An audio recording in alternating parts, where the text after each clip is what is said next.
Tu vas acheter un bien immobilier en Allemagne, ça veut dire un appartement et tu veux te lancer dans l'immobilier. Tu ne sais pas par où commencer, quels sont les risques liés à cet investissement. Alors dans cette vidéo, nous allons parler des risques liés à l'achat d'un appartement en Allemagne. Alors si tu n'as pas vu, nous t'invitons à voir également la vidéo sur les risques liés à l'achat d'un immeuble de rapport en Allemagne. Les vidéos sont sur la chaîne et ici nous allons parler concrètement de l'appartement en Allemagne.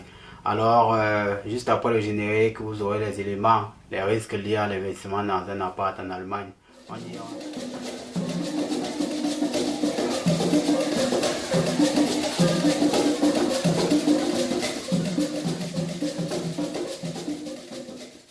Bonjour, bonsoir et bien le bonsoir à tous ceux qui se sont abonnés sur la chaîne. Alors, comme on le dit, bien évidemment, sur la chaîne, nous parlons des thématiques immobilières.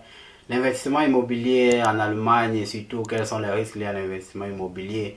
Car nous avons la ferme assurance que l'information reste et demeure la clé.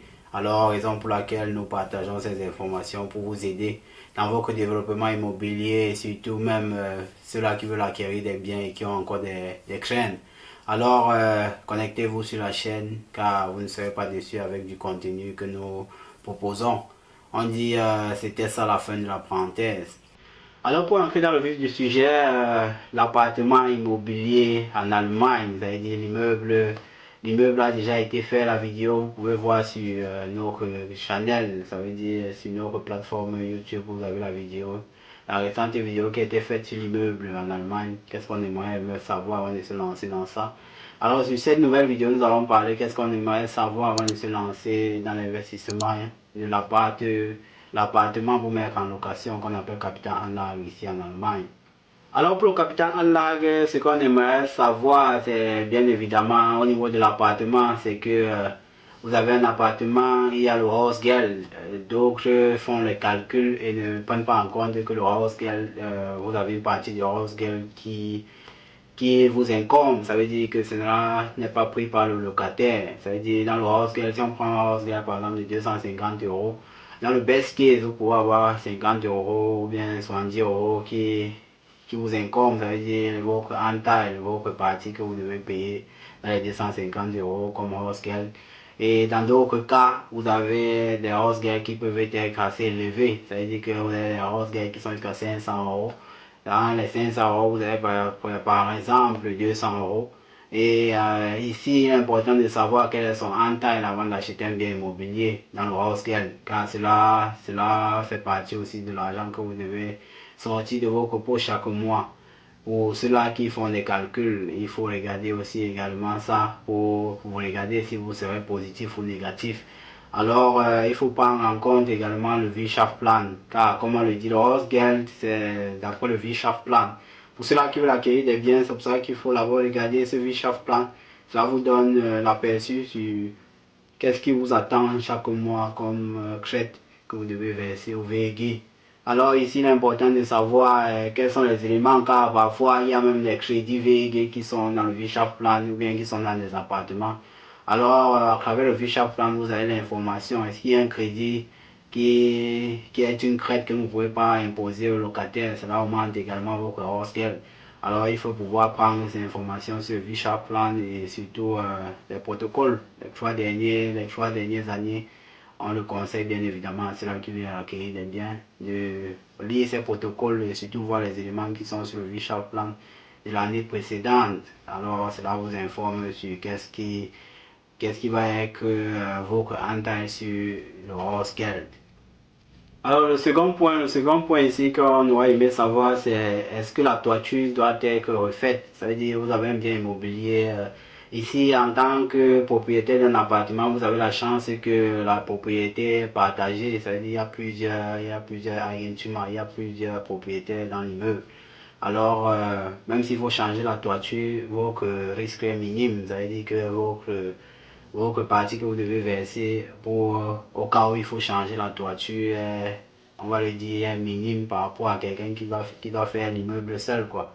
Donc ici, il est important de savoir, est-ce que ces frais-là vont être imposés à votre achat? C'est-à-dire que vous pouvez aller soit à la négociation avec le vendeur, faisant rapport que bon, d'ici 1 ou 2 ans, vous devez changer la toiture. Cela va impliquer au moins ce 3 000, 4 000 euros que vous devez verser. Et vous pouvez diviser cela et retirer une partie sur le coffre qui est ici au prix d'achat de l'appartement.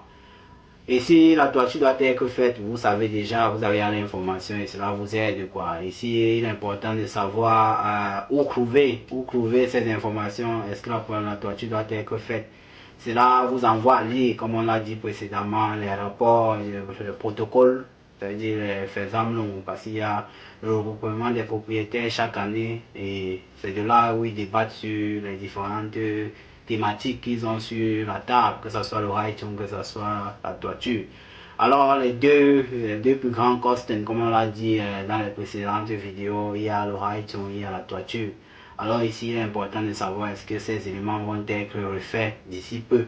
Car si cela va être refait d'ici peu, que ce soit la toiture, que ce soit le Heizung, qui est le chauffage ici, cela veut dire que vous aurez des sorties d'argent imprévues que vous aurez à gérer. Parfois, ce sont les zones de Zahlungen. Ça veut dire qu'on vous envoie par exemple une facture de 2 000 euros que vous devez gérer dans les prochains 2 mois.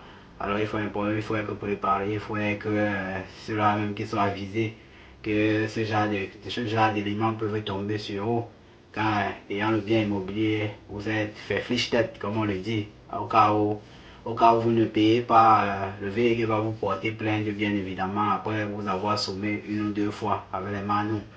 Et si vous ne continuez pas à payer, on vous porte plainte et cela peut aller en justice. Et vous devez vous allez haften avec votre Privatvermögen. Ça veut dire que cela peut, comme on dit, virer à la débandade, comme on ne le souhaite pas à chacun. Alors, raison pour laquelle il faut être préparé à ce qui peut vous incomber dans les biens immobiliers, dans l'achat des biens immobiliers. Alors, le dernier point ici que nous avons, c'est le litige avec vos colocataires. Bien évidemment, on vante toujours que l'immobilier ou bien avoir un appartement, c'est tu dors, l'argent travaille pour toi.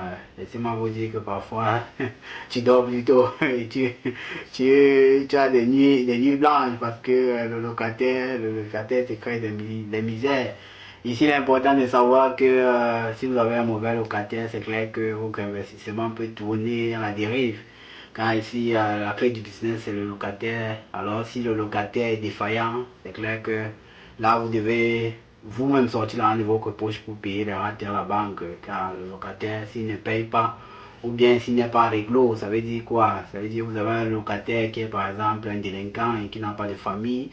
On l'amène en prison et votre appartement reste fermé pendant 1 an. Vous devez faire les procédures, les démarches. S'il n'a pas de famille qui vont résilier le contrat, ou bien s'il n'a pas donné de fallback à quelqu'un, ou bien s'il ne vous donne pas le fallback, bien évidemment, pour libérer votre maison, vous pouvez être en train d'avoir une maison qui tourne à vide pendant 1 an et vous devez payer les crédits à la banque pendant ces 1 an-là. Ou bien on prend le cas aussi par exemple des personnes âgées, je crois que j'avais eu à faire la vidéo dessus. Vous avez un locataire qui est assez âgé et après il décède, il n'a pas d'héritier, ça veut dire que ses héritiers ne veulent pas prendre acte de son bien immobilier, ils ne veulent pas résilier le contrat chez vous, ça veut dire que le temps que la justice décide de qui va avoir l'autorisation d'ouvrir, vous êtes en procédure et la banque ne connaît pas les procédures derrière. Ça veut dire que vous pouvez aussi avoir un appartement qui est en train de tourner bien évidemment aussi pendant 1 an. Et même plus si la procédure dure. On le sait tous, la procédure judiciaire est une procédure assez lente qui prend tout son temps. Alors il faut être préparé à ça au cas où le locataire vous crée des misères.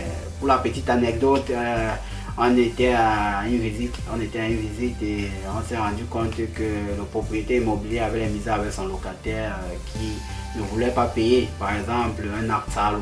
Ça veut dire que on sait tous que les Nebenkosten, ça veut dire les frais auxiliaires qu'on paye chaque mois, c'est juste des sommes qui sont, on va dire, qui sont juste, on appelle ça en allemand, sinon un Abschlag, ça veut dire que c'est juste un montant qu'on donne et que à la fin d'année on calcule maintenant est-ce que le montant est suffisant ou bien est-ce que le montant a eu un surplus, on vous rembourse. Mais si c'est insuffisant, vous devez payer, ça veut dire ajouter, compléter le reste. Mais il y a certains locataires qui ne comprennent pas ce système et se disent qu'ils ont déjà payé, ils n'ont plus rien à payer en plus. Alors si vous avez un genre de locataire qui signe mordicus, qui ne paye plus rien et vous avez un acte à gérer, qui s'élève même par exemple dans les 2000 euros, ça veut dire que vous devez maintenant aller en justice avec ce locataire car s'il ne veut pas payer, il est clair qu'après plusieurs mois, vous devez lancer une procédure judiciaire. Pendant que tout ce temps est en train de tourner, la procédure judiciaire en train de circuler, vous devez bien évidemment l'acte sale, ça veut dire vous avez déjà payé. Donc il faut être préparé à toutes ces éventualités car ici c'est l'investissement immobilier, c'est votre bien et c'est vous qui devez haften pour cela, on appelle ça, c'est vous qui êtes garant et c'est vous qui devez payer tout ce qui en découle là-dessus. Alors il est important de le savoir avant de se lancer dans l'immobilier. Et c'est une vidéo pour préparer ceux qui veulent se lancer. Bien évidemment, chaque investissement a ses risques, il faut juste connaître ses risques, le minimiser et comme on le dit, nous sommes là pour accompagner ceux qui veulent se lancer dans l'immobilier, que ce soit dans l'investissement, que ce soit bien évidemment dans le traitement avec vos locataires. Nous avons un Mitfait Valton qui gère les locataires, vous pouvez nous donner vos quotidiens en gestion. Et on se fait un plaisir de vous accompagner dans tout ce qui tourne autour de l'immobilier. Alors contactez-nous, on se fera un plaisir d'être votre partenaire dans ce sens-là. On dit, on se retrouve dans les prochaines vidéos. Jusque là, portez-vous bien. C'était Franck. Bye bye.